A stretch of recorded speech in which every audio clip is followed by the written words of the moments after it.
नमस्कार।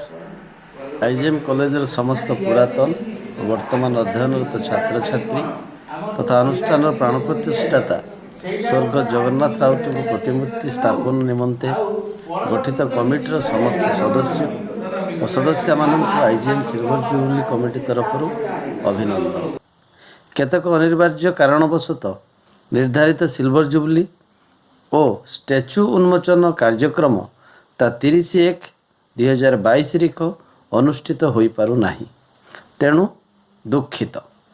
आगामी फेब्रुआरी 2022 रे राज्य सरकार कोविड गाइडलाइन जारी हेबा परे सिल्वर जुबली और स्टैच्यू उन्मोचन नूतन तारीख कमिटी माध्यम स्थिरीकृत होई आपण मानंकु जणाई दिया जिवो। धन्यवाद। मु Suresh Chandra Sahu, convener IGM silver jubilee committee.